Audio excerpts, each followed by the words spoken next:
Yes, so I'm going to warn you right now, this is the longest video that I have ever done. It's taken me a full week to do this video. I'm not going to do another one this long again, but it's your fault. So I asked you guys to ask questions on what you wanted me to cover in this video. So I had to cover a whole bunch of subjects. And what I'm going to do is I'm going to timestamp so you can go subject by subject, skip whatever you want, watch whatever you want. So it's all timestamped down below. Next, I guarantee you I'll forget to put product links up. And so both, I think, on my website and on the new savageprepping.com, you can go to either one and I should have links there. If I forget, please remind me that, hey doc, can you put a link for this? Because I forget. Next, finally, the final conclusion here is instead of spending $3,000, $4,000, $6,000 on one of these big generators, 13, 16,000 watt generators that you see, I'm going to take you in a different direction. Yes, buy a bigger generator, but buy the cheapest one you can find. You can find them for about 900 bucks. That'll be a big one. But then find one that's a fuel miser, a little small one that'll run critical parts. And that's sort of the conclusion to this whole video. And I cover that a lot on the end after all the subjects about plugs and safety and all that kind of stuff. So that's what I'm talking about. If you're gonna spend money on a generator, don't spend thousands of dollars on one of these massive generators. That's my opinion. We've learned this. We should have learned this through Hurricane Helene. Gas is critical and you have to have something that's a real fuel miser. And I'll show you the one that runs 6 to 8 hours on 1 gallon of gas. So anyways, hope you enjoy the video. Give it a thumbs up if you don't mind. I'll talk to you later. Here we go. Morning. So in today's video, I'm going to cover a whole bunch of stuff, so stick with me. And yes, I'm going to show you a generator that will run for 6 to 8 hours on 1 gallon of gasoline. This is something we should have learned from Hurricane Helene, and I've learned from years and years of doing preparedness. And back in 1996, going through a hurricane up in Raleigh, Hurricane Fran, where we were without power for 10 days, trees on every house in our neighborhood. It just takes a lot of lessons learned. As you get old, you learn this stuff. So I'm going to walk through a bunch of stuff today. Okay, so what am I going to cover? I almost never write notes when I do a video, so you're going to have to stick with me on this. We're going to cover real quick. I'm going to talk about, we have to talk about carbon monoxide. I need to touch on that. We're going to talk about prepping misdirection, why some people invest in some of the wrong things that we have learned over the years and through the last hurricanes. I'm going to touch on whole house generators like Generac and Kohler. We'll touch on that. Gasoline storage, we'll talk about that. And we'll talk about the fact that you have got to have cash on hand. And you will not have it. You've got to have small bills, $5 and $10 bills. You need to have a couple $100 stored somewhere that you never touch, because credit cards don't work when there's no power. I'll talk about inverter versus non-inverter generators real quick. I'll talk about the plugs on the front of a generator because that confuses some people sometimes. I'll touch on extension cords. Real important factor is when we come to this game plan, this different game plan that I'm going to do, we're going to talk about well water versus city water. It's a big difference. And then we'll talk about my plan that I think is a much better plan that we have learned from between short-term and long-term power outages. And basically it is a segmenting plan where we segment the generator usage. And we'll talk about picking critical items and how we do that. Now in my last video I talked about, just so you know, I put up one about calculating the amount of wattage per appliance. What does it actually use in your house? There's labels inside of your refrigerator, and sometimes they're accurate and sometimes they're not because there's varying loads. But like my refrigerator has a label, I just pulled it up and it said 3.5 amps. So that's like what, 350 something watts that it's going to use. Well, it doesn't use that wattage all the time. So the meters that I showed you are a good way to sort of test and see what is the actual peak wattage, because you're going to have to add those numbers up to get an exact reading. All right, so let's touch on carbon monoxide real quick. Unfortunately, Hurricane Milton, there was an elderly couple that died from carbon monoxide poisoning. And why did they die?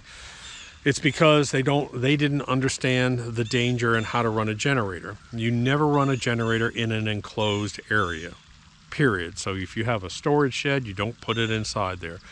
That's what they did. They had a storage shed that was attached to their house. Obviously, carbon monoxide filled up in there, got into the house, and they found them dead. The same thing, that's the number one way that people die from carbon monoxide poisoning, is they run the generator with something that's attached to the house or some kind of roof over the house where it can get in. I run my generator. Now they say run your generator 15 to 20 feet away from your house. I don't. My generator runs right next to my house. But I have an eave, and my eave is only this big, and it's 30 feet above that generator, and I have no open windows at any time while that's running. My exhaust points out, so I'm very aware of what's going on. Plus, I have a carbon monoxide sensor, and that's one thing. Carbon monoxide sensors are dirt cheap. Get a couple of them, put them in your house if you're going to get a generator. One of my beefs is the carbon monoxide sensors on generators. Unfortunately, because a handful of people die, which is unfortunate, and I'm not making light of this, a handful of people have died because they run a generator wrong, which means that legislation is now hitting saying that these new generators need to have carbon monoxide sensors on them. My problem with that is if I run it in the way I run it, which is very safe. Doors open on my little shed. I put my roof down. I put cinder blocks. It's outside my house. I may get a little bit of a backdraft in there and my generator shuts down. Some people say, well, put a fan on your I shouldn't have to hook up a fan blowing on my generator to run it. There's YouTube videos, and I'm not suggesting this, but there's people putting out a ton of YouTube videos. How do I disable my carbon monoxide sensor? Because they're getting false readings. It doesn't happen a lot. I understand. It's not a big deal, but it's a good idea because a lot of people buy generators that don't take the time to learn how to run them. So just be aware of that. That's enough on carbon monoxide. Let's talk about prepping or preparedness misdirection. A lot of people say, I see a lot of people out there, you see so many videos about prepping and what you should buy and what you should do. And people are they're stacking silver because they think that's going to be a good way to trade. They're going to go buy more guns. They've got 15 guns and they're going to go buy more guns. Dude, you only got one trigger finger. Matter of fact, I was out here yesterday. I replaced the trigger on my AR-15 because we're hunting, and I wanted, instead of the 6-pound, I wanted a 3-pound trigger. I sighted in my Ruger M77V dead on. I don't need you only got one trigger finger. So yeah, I've got 1,000 rounds of ammunition for each one of my sets of guns. I've got a handful of guns, no problem, I'm all set. But instead of going out and buying that next gun, buy a generator. It amazes me how many people have 30 guns and don't have a generator. It amazes me how many people have stacks and stacks of silver and they don't have a generator. It's like, dude, you can't eat that crap. Go get a generator. It's absolutely critical that you have a generator, and hopefully by the end of this video you'll understand what size and what type to buy. Now let's talk about whole house generators. Thousands and thousands of people have whole house generators like Generac, and trust me, I understand that it is a real comfort and convenience. Especially because a lot of people, if you live in an area that has natural gas, you can have natural gas come out, hook it up, and it's instant. Within a few seconds, that generator kicks on and your whole house is running. It's not that expensive to run. They're very convenient, but they're also very expensive. If you look at a Generac kind of installed, if you Google it, there's all kinds of crazy ranges out there. You'll see anything from $7,000 fully installed all the way up to $18,000 all the way installed. So what I did, my brother, who loves his whole house generator system, but he has a backup generator as plan B, has a Kohler system. So I texted him and asked him, and he said that his complete price for his that's my blue heron, sorry. The complete price for installation, plumbing, gas hookup, everything, permits, whatever it was $12,800. It's a great thing to use if your spouse doesn't know how to start up a generator and you're away. It's a real convenience item, especially for those 12-hour, 1-day, 2-day things. But in a long-term or disaster situation, I want you to understand something. A lot of times, what's the first thing that emergency crews do if there's a big long-term outage? They tell the power company to shut off the power lines, and they tell the gas company to shut off the propane, or not the propane, but the gas lines. So they tell them to actually shut them down. Next, in a long-term power outage, if it severely affects an area, how does natural gas get to your area? Well, there are compressor stations. And what do those compressor stations run on? Electricity. So those stations have to be up and running for the natural gas to get to your house. Again, they're fantastic. They work well, but not everyone wants to spend $15,000 on a generator that might kick on, once a year, once every 2 years? If you live in Florida, I get it. You've got hurricanes coming all the time. It's a great convenience. So, but again, I'm going to show you a plan that will help you decide, spend a lot less money, and have some type of convenience when the power goes out. Gasoline storage, this is going to come up. The best gas to store obviously is ethanol free. Ethanol is one of the culprits, water is one of the culprits, but gasoline long term, and I'm talking long term, like after 18, 24 months, goes through a process called phase separation on the gasoline. It's not so much about the water, it's not so much, it's phase separation. Maybe I'll link to, there's a great article that really explains that in depth, and I learned a lot from that article. Maybe I'll link it on the page below, along with some of the products I'm talking about. But that phase separation process, and it sort of turns into this milky kind of stuff. If you're going to store gas long term, there are two products that I recommend. One, and I'll put a link to them down below. But gasoline, you can store gasoline for up to 12 months. Non-ethanol is the favorite, but it's hard to get. It's expensive, I understand. We have multiple cans. The average person, if you go look in the average person's garage, they're going to have a 5-gallon gas can, or maybe 2, or if they're prepared, they have 3.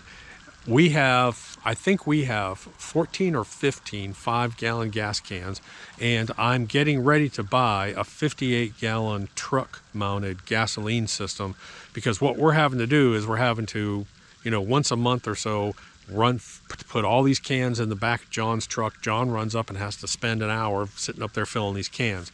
So I finally decided I don't want to spend the money on it, but it'd be worth it. Get one of the truck mounted like toolbox gas things. And I think it holds 58 gallons, and that's a much better way for me to go just because of what we do here.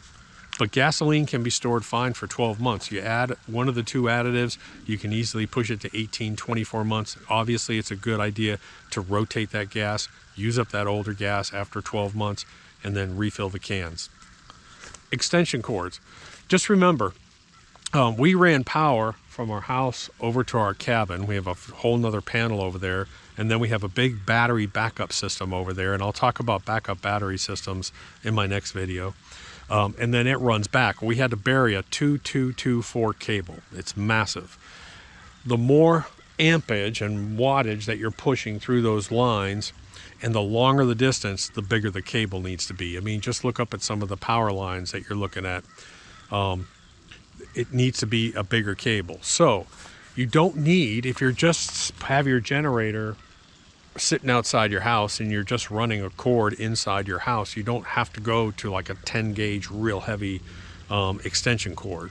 However, if you're going to run it a long distance, like you got to put your generator over here and then you got to run it all the way around your house, and you got to run it 100 feet, you might have to go ahead and invest in a 10 gauge heavy extension cord. And if you do that, buy an extension cord that has the 3 prongs on it, and I'll show you how I hook that up. They're expensive. The 10 gauge long, I think it's like $120 for the extension cord alone. It's not cheap. But if you're just running extension cords inside the house to power refrigerator, TV, and that kind of stuff, normal extension cords are fine. But if you're pulling a lot of voltage and you're running it a long way, you're going to have to go with a heavier duty extension cord. Okay, so I'm going to talk about plugs on the face of a generator real quick. I'm going to keep this in real layman's terms. I'm not going to start showing model numbers, T55. I'm not going to do that. I'm just going to show you the type of plugs that we're talking about and what's on the front of a generator, because that's important to understand before we move on to the next level. You're going to have something, most people call it an RV plug. This is well, let's start off with the basic first. The small generator I'm going to show you actually has your regular, this is just your regular household 120 outlet. So you have a 120, that's a regular type outlet. I think we've all seen that. We all know what that looks like. The next one is going to be what I call an RV plug. So an RV plug has those 3 prongs. And of course you have a hot, you have a neutral, and you have a hot, you have a neutral, and you have a ground. That's what those 3 represent. When you get to a larger whole house, this is a 120-240, so it can run 140-220. You're going to have 4 holes, 4 slots, and typically it's going to slide in, it's going to turn, it's going to lock. Why do I have 4 holes? If you look at your electric panel, on an electric panel, you're going to have 2 hot rods. So you have 2 hot wires in the center. And that's what's happening here. you're bringing in a 120 and a 120. Doesn't matter which one goes where. They're both hot 120s. When you add those up, you get 240. That's how you can run a 240. Does that make sense? So you have two hots in here that make a 240 or 120, doesn't matter. It depends on where your breakers are. Some of your double breakers will run on both those rods, that's 240. The smaller breaker runs on one of those rods, and that's a 120. Then you have a neutral and you have a ground. Now, what you can do is they make a conversion. This is where we get a little bit complicated. So if you have a generator with one of these, it's not a 240. You can't run a 240 appliances. You can't run your water heater. You can't run your HVAC system. But what you could do is you could plug this in the front of your generator. You could then convert it into one of these and then connect that directly into your panel via an interlock switch. The only thing you have to be aware of is anything that has those double breakers, that's a 240, needs to be shut off. So you'll be able to run, and what it's doing is it's basically taking this hot lead right here and it's splitting it into two.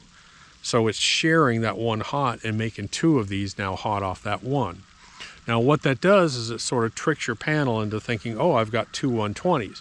Well, if you're running basic 120 stuff, if you're running a refrigerator and lamps and TV, that's enough power to share those two. But it's not enough power. It's not enough power to run a 240. So be aware of that. So on a generator, again, you'll have three different. You'll either have just regular plugs. You'll have a 3-prong RV plug. That's usually a 30 amp 120. Or you'll have the 4-prong, which is a 120 240. And that has two hot leads coming in at 120. So I hope that clears that up. That makes sense. But yes, if you have a generator that has an RV plug on it, you can buy a little converter that will split this power, the hot lead, into two hot leads and put power to both of those things inside your power box. Again, I'm not an electrician, so consult an electrician before you do this stuff. The one thing, if you're going to try and power a whole house, you have to have it done by an electrician. Do not try and do this yourself. An interlock switch shuts off your main power from the grid before you're allowed to turn on your generator in feed. I have one on my house over here. So the first thing that happens is I shut off my main, I go start my generator, I plug up, I hook up my whole house cord, then I come back in and I throw my generator switch, and I know which panels, what lights are what I'm gonna run. So on my panel, I actually have green little stars on there on my 240s, or things that I want to shut off that I don't want to run. I don't need to be running my pond, fountain, and aerators. I don't need to be running that. There are certain things I don't need to be running. I don't need to be running my water heater just, for a general power outage. So that's the plugs I want to cover. So now let's talk about one of the things that comes into this better plan is whether you're on city water or well water. So if you're on city water, we'll have a discussion about water in a different video, and water storage and water purification. But if you're on city water, it doesn't use any electricity on your end, because basically it's a gravity fed system that'll run for X amount of days. They usually have some backup power along with that. So you usually don't start to see your water degrade for typically after day 3, maybe day 4. You may have a water boil advisory. If your phone is working, you may get a water boil advisory, but typically on city water, you're good for usually 3 or 4 days. Typically speaking, not always. If it's a major disaster, you need to be prepared quicker than that. Rural, and this is what really happened in Hurricane Helene. A lot of these areas were rural. We're on a well system, and my well uses 240, and it runs at about 8 amps. Matter of fact, I called my well guy. I said, can you verify this for me? So what you do, and I showed this in the other videos, I'm going to take 8 amps times 240. So that's 1920 watts. So I need something that'll run close to 2,000 watts to run my well. So it's important to understand that if you are on well, and I really don't understand a lot of people, I don't understand why people that live rural and have the resources to do this don't have a generator big enough to actually run their well system. That I don't understand. That's your only water source. If that's your only water source. Now for us, I have 2 deep wells, I have a shallow well, and I have a pond. So I have multiple. We always say 2 is 1 and 1 is none. That's kind of your preparedness motto. 2 is 1, 1 is none. Just remember that. That's kind of the philosophy here, what I'm going to be talking about with generators. So we do need to understand that wells are 240 and they're going to pull about 2,000 watts. So a small little generator is typically not going to be able to power that. You're going to have the split sort of design that I'm talking about that we're going to go over. Okay, so let's touch on inverter versus non-inverter generators. Non-inverter generators, you start up the motor, it's this constant hum, it puts out AC, and it basically stays that way, and they're loud. I mean, I've got an old one up here. It just, I used to have a storm generator that was like 10,000 watts. Man, that thing was loud as a tank. That's a regular generator. The motor runs, puts out AC, that's basically it. Inverter. Inverter generators converts the raw AC power from the engine into DC power, then back to AC power using an electronic inverter. So, the nice thing about an inverter is that you also can have variable speeds. So instead of it running at 1 RPM, it can actually vary based on the actual draw that's coming out of it. Fuel economy, that's one of the things. A lot of your new inverter generators have an eco switch, and that eco switch allows the RPMs to drop way down when it's not drawing, and then as it feels that draw, it kicks up the RPMs. Now there is usually a couple seconds delay in that. Is it going to kill your electronics? No. Do you want to do that forever? No, but in an emergency, it's fine. So again, the RPMs are low, and as it needs, it's going to kick it up. Greatly helps fuel consumption. I'll show you that here in a minute on this one generator. So that's the difference. Inverter generators also put out a cleaner energy. Instead of having maybe some spikes and whatever, there's very technical information on that, but it is a little bit cleaner energy for things like computers and sensitive electronics. So yes, an inverter generator is a better way to go. Oh, I got to clean up this yard. So let's talk about this plan. And my plan is segmenting. Let's just assume that you have a well system, and you're going to need something to use your well, something powerful. So I'm of the point that you need to learn how to segment your power usage. As an example, instead of leaving your power in your well running all the time, on your kitchen counter, put a 10-gallon sports igloo cooler and fill it up and then leave it there. Make sense? So you got a 10-gallon of fresh water sitting on your counter, pointing into your sink, and you can use that whenever you want. Just because you can't turn a faucet on doesn't mean you can't have water. So we don't have to run our well pump all the time. We don't have to run our water heater all the time. Those are some of the big draws besides an AC unit. Those are probably the 2 main draws that you're going to encounter. Water heaters, if you have a double coil water heater, it's probably about 4,500 watts. You got to keep that in mind. So here's a little trick. When you know that when the power goes out, I have a rule, and that rule is nobody uses hot water. In the last outage we had through Hurricane Helene, which wasn't that bad, the power went out, and I told the wife, do not use hot water. She's like, why can't I? said, trust me, don't use it because it'll keep the water warm for a long time. So the power went out. We went, and again, that night, we went the full day without taking showers. The next morning we woke up and I said, we can take hot showers now. So that's what, a day and a half later, we were able to take hot showers because the water heater will keep hot water warm for a long time. So what you can do is you can segment. You can turn on your well, make sure that your bladder is all filled up, make sure that your hot water tank is filled up, shut off your well, then you can turn your hot water heater on. Turn your hot water heater on for 20-30 minutes, get hot water, shut the water heater off, now go turn the well back on. Now you can take hot showers or you can do dishes or whatever you want. Because that tank, most people have about a 60-gallon tank, that's a lot of hot water sitting there. So you can segment. You don't necessarily have to run the 2 of them together because now you got 4,500 watts plus 2,000 watts. That's 6,500 watts that you're going to need to run the both. And you may need a light to see what you're doing in the shower as well too. So learn how to segment. I know that seems crazy, but in a long-term outage, let me tell you what, If you've been out without power for 3, 4, or 5 days, a hot shower is the most amazing thing in the world. And if you learn how to segment, you can buy a lesser generator, which will use a lot less energy. So let me show you this over here. I've had this for quite a while now. This is available on Amazon. This is actually, I think Ryan put this together for me. What I like about this, oh, there's a little frog on the side. What I like about this is it has the hydraulic hinges and the door stays up. It has a little lock down here. So I pull this open. Let's hope there's not a snake in here. But this is my little setup here. And so what I do is I keep a couple gas cans here with long-term storage in them. And I always also have blocks. So I have cinder blocks here that can't be moved by the wind because those doors will close to the wind. So I block both doors open.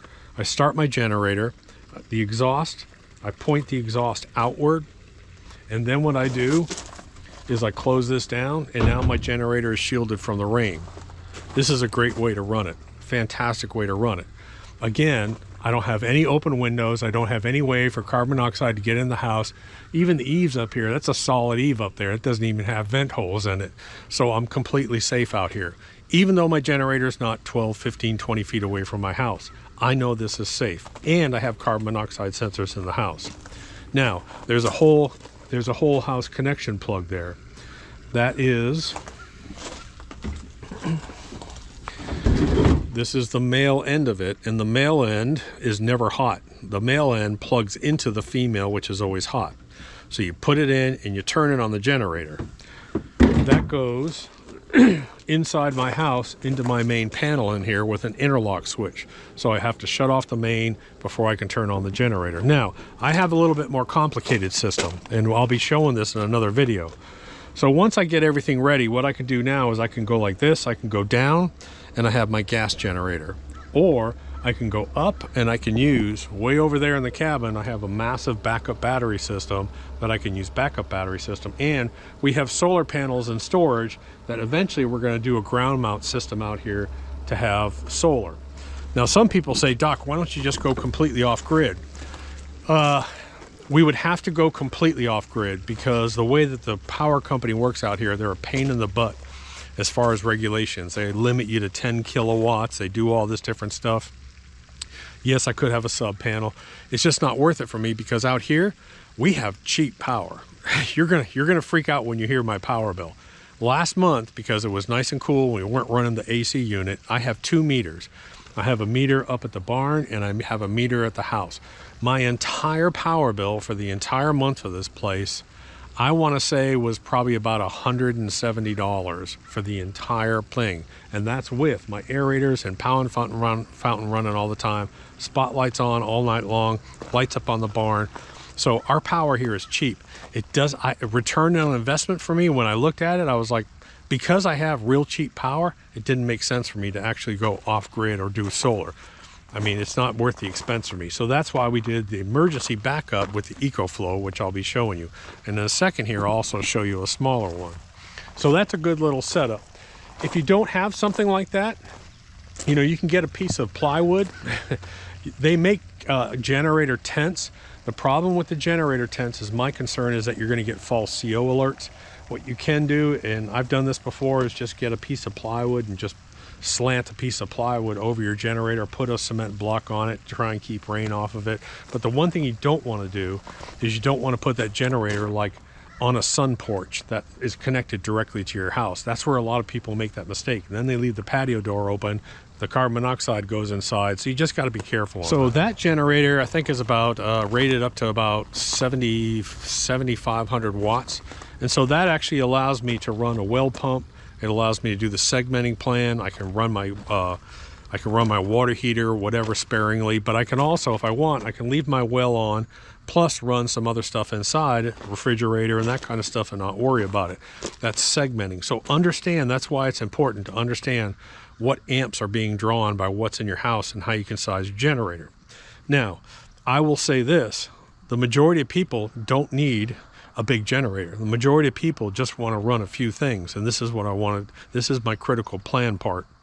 The critical plan part is you need to go through and say, you realistically need to say, I'm going to lose power for 7 days. And if I'm going to lose power for 7 days, what are the critical items that I want to make sure run? One, of course, is your refrigerator.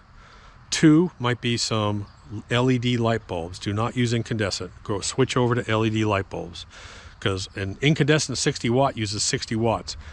A regular LED light bulb uses anywhere from 5 to 9 watts. Get some LEDs.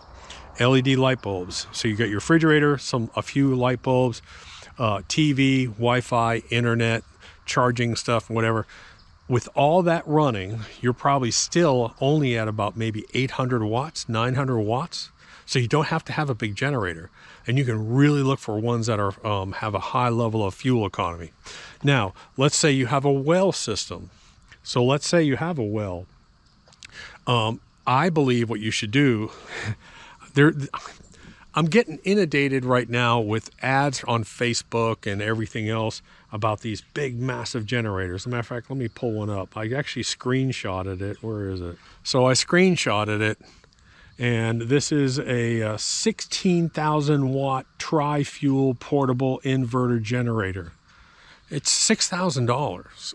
And I'm like, dude, do you know what you could do with $6,000? Not only could you buy 2 generators that'll work the same, you could also buy enough food for probably 6 months. You could have all kinds of cooking resources. You could do so much with $6,000. I just don't get it. But, and the other thing is, even at like a 50% load, this thing this thing burns up like anywhere from half a gallon to 3/4 of a gallon per hour. Now think about that. Think about that for a minute. Let's say you're going to run that thing 12 or 14 hours a day. It has a 10-gallon fuel tank. They're getting cold. They're starting to collapse. This is 5 gallons. It takes 2 of these to fill that one generator up one time. And you're going to get how many hours runtime out of it? How many of those tanks do you have? Well, on the generator I'm about to show you, with this, you could get up to, I'd say about 30 to 40 hours of running time on this one tank. I'm telling you. And it's enough to run the basic stuff. But you may have to bump it up just slightly. So instead of looking at 2,000 watt generator, maybe you need to go to 22 or 25. And that's where this is critical, to understand exactly what your priority picks are. So let me go get this generator and I'll start it up. Okay, so I'm gonna put a link to this generator below. Matter of fact, I'll even put a link to this battery station, even though I'm not doing batteries today. But let me give you a perfect example about segmenting. I wanna run in a long-term power outage. What do I wanna run? I have city water, I'm not worried about that. I wanna run a couple LED lights in the house. I wanna run my refrigerator. I want to run the TV, I want to run internet, Wi-Fi, I want to be able to charge my cell phone and do those kind of things. That's the perfect unit for it right there. Now here's the beauty about this unit. I bought this. I bought 2 of these. I'm going to give one of these to my daughter because they don't have a backup battery. Matter of fact, they have solar panels on their house, but it's just a supplement system. It doesn't actually have storage. They bought the house with it on it. They didn't put it in. So during a blackout, they've got 2 kids. I'm going to give them one of these so they can at least power the refrigerator and have the kids have some entertainment and whatever. I'm going to get them a long extension cord and I'm going to teach them how to run it so they don't kill themselves. This is not a sponsored video. I buy this stuff. If you wonder why I use associate links like from Amazon or whatever, the only way I can keep buying this stuff and testing this and running it for you guys is by using that stuff, and I appreciate it if you use those links. If you don't want to, don't. I don't care. Fine. Whatever you choose. But it does help us. This is an all-power battery system. I'll link to this one. Down at the beach house, the first night, as soon as we lost power, I ran a box fan. I ran our TV. I ran our Wi-Fi. I ran all that stuff on that all night long. So that little backup battery. The problem with those is they're not cheap. That little thing right there is probably going to be what, $800-900, but it's quiet. So none of my neighbors knew that I was having a backup battery system. That's one of the problems with generators, is it's late at night and you got this big generator running, your neighbor's going to get pissed off. However, this little unit here is so quiet, you'll be shocked. I can actually record a video while that thing's running. So I'm going to start it up here in a minute.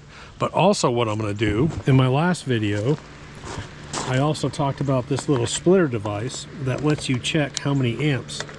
I put a link to that. Someone asked about getting fuel out of vehicles.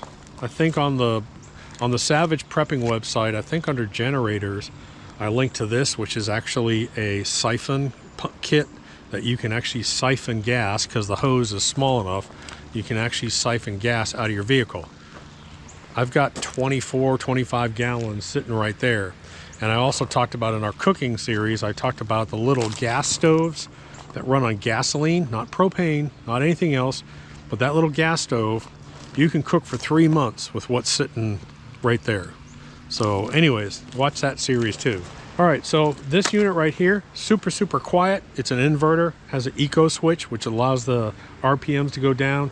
This will run based on your, I can run my refrigerator, I can run my freezer, I can run a refrigerator, I can run a freezer, I can run lights, TV, internet, I can charge cell phones, I can do all that with just that unit. And that unit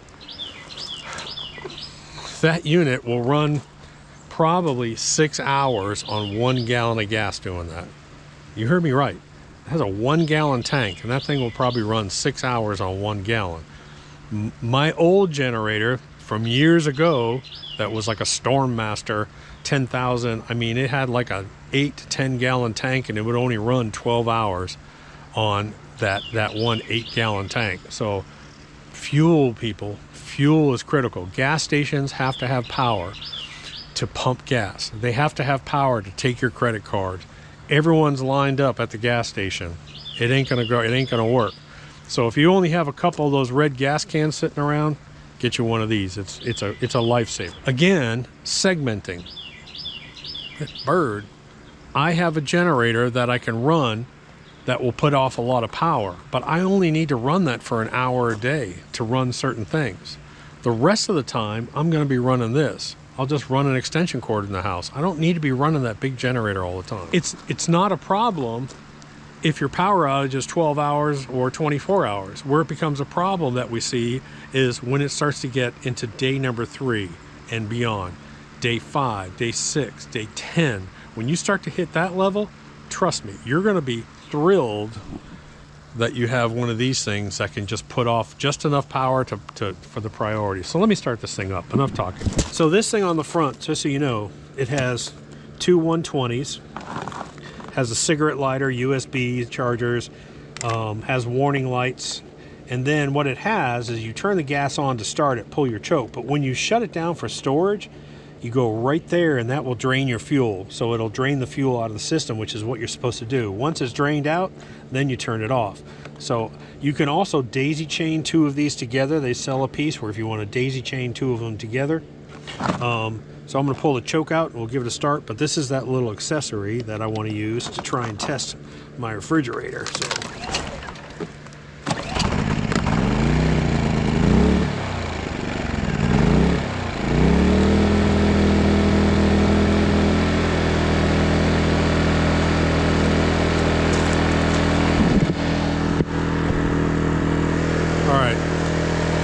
So I'm standing 10 feet away from that and I'm talking in a normal voice. Dude, that thing's quiet. So I forgot to open up, it has a valve on the top that shuts the flow of air off to the gas tank, and I forgot to open that up. Plus I had drained that. Yesterday when I ran it, I actually drained all the fuel out of the system. That's why it took several pulls. But let's put it in eco mode.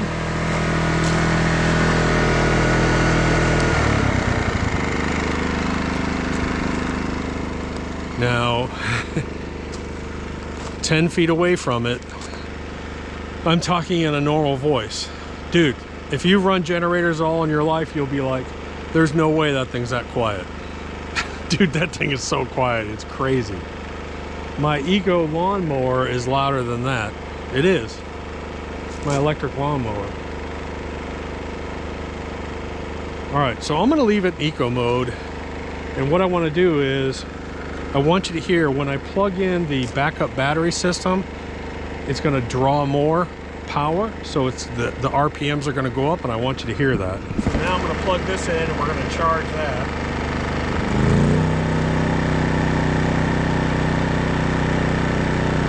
Bumped up a little bit.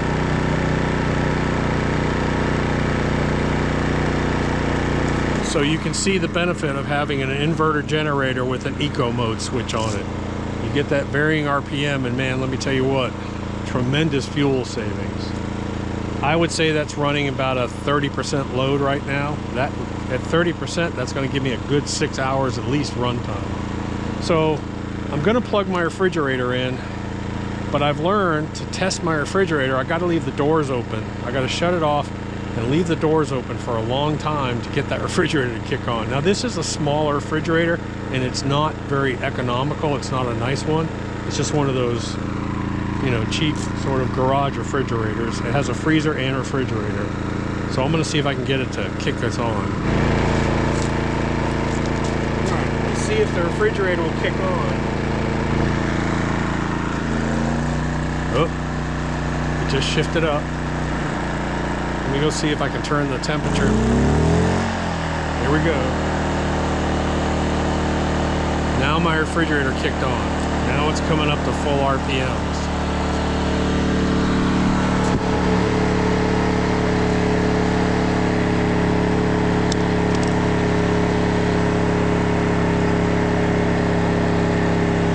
So it's still amazing to me that I can record a video being 2 feet away from a generator that's running a refrigerator and charging that power station. So let's do some math here. It surged up to 8 amps when the refrigerator first kicked on, and now it's running steady. I went inside and checked, and I'm at 6.2 amps. So let's take 6.2 times 120. That's 700, roughly 744, 700 amps. While that refrigerator has the freezer and the refrigerator all kicked on. I turned everything up to the coolest. And that's what I'm running. So I've got the power unit being charged. I got my refrigerator on. This is my system right here for those priority items. Light bulbs, keep the house so you can see. Wi-Fi, got to be able to talk on your phone. Charge your phone. All those little things like Wi-Fi, TV, phone charging, internet, that stuff uses tiny power. You're talking anywhere from 20 amps up to maybe 75 amps. Maybe a huge widescreen TV will bump up to 150, 200 watts, not amps, watts, excuse me. So it barely uses anything. So you can just run a ton of those little things. LED light bulbs, you can turn every LED light bulb in your house. If you have 40 LED light bulbs and they pull in 5 watts each, that's not much wattage. So if you're still sticking around, congratulations. I have never made a video this long. But here's what I want you to think about. Instead of seeing those huge generators and say, oh man, that's great, that'll power my whole house. Yeah, it'll power your whole house, but how much gas do you have? And that's why I'm saying, go ahead and buy a big generator, but get the cheapest one you can find. You can find a real big inverter generator for about 900 bucks. And I know that's not cheap for some people. But then, instead of spending $5,000 on one generator, buy the bigger generator, but then buy one of these fuel miser generators. I'll link to several of them down below. That's the way to go. So you can take an hour or two in the morning, get everything done. Everyone take showers, do your cooking, do whatever you have to do on your big generator, run your well, and then shut it off. Now go over to the fuel miser, and then all night long you can run that fuel miser. Does that make sense? That's what a lot of people in Hurricane Helene, that's what we learned, is that one of the major problems was generators, no availability, gas, no availability. Just a little preparation will help. Hope you subscribe to the new Savage Prepping channel. I will be putting extra stuff up on there. If you're looking for the products, I guess over on savageprepping.com. I'm trying to get it organized. Hope this video helped you guys. Doc.